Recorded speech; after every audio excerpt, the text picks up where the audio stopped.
Баршаңызға қайырлы күн, құрметті көрермендерім. Бір ерекше рецепт көріп қалып, мен де жасап көрейін деп шештім. Коладан нан жасадым, яғни өте дәмді, ерекше, жұмсақ болып шықты. Енді түрі де кола сияқты қарайып қалды менікінің. Себебі пеште көп тұрып қалды. Екінші тамақ жасап жүріп, нанымды ұмытып кетіппін.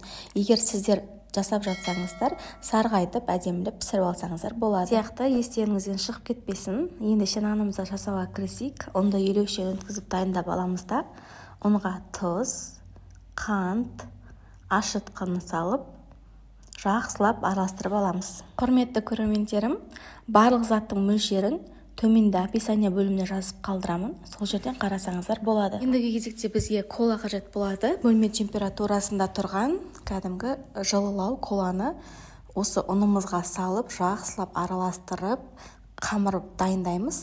Қамыр қалыпқа келгеннен соң соңында сұйық май құйып, жақсылап ең қандырып илеп, көтерілгенше бір жарты сағатқа жылы жерге алып қоямыз. Бізде осындай керемет жұмсақ қамыр шығады. Мінекей достар, менің қамырым жарты сағат 40 минуттай тұрды. Керемет болып көтерілген, қамыр өте жұмсақ. Егер қолға жабысып жатса, кішкене ұн сеуіп жайсаңыздар болады. Қамырды үлкейтіп аламыз да, қамырдың бетін целлофанмен жауып 20 минутқа тағы да көтерілгенше қалдырамыз. Одан соң дәл видеодағыдай қолымызбен әдемілеп нанның формасына келтіріп өрнектеп шығатын боламыз.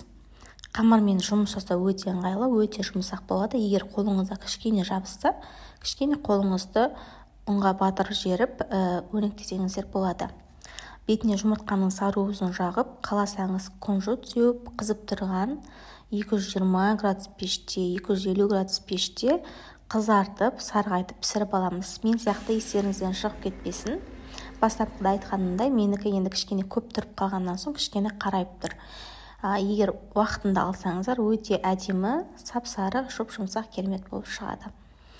Ас болсын достар, рецепт ұнаған болса, міндетті түрде каналға тіркеліп алып, достарыңызбен бөлісіп, әрі қарай да менің каналымның дамуына өз үлесіңізді қосып, лайк басып, пікіріңізбен бөлісіп қойды ұмытпаңыздар.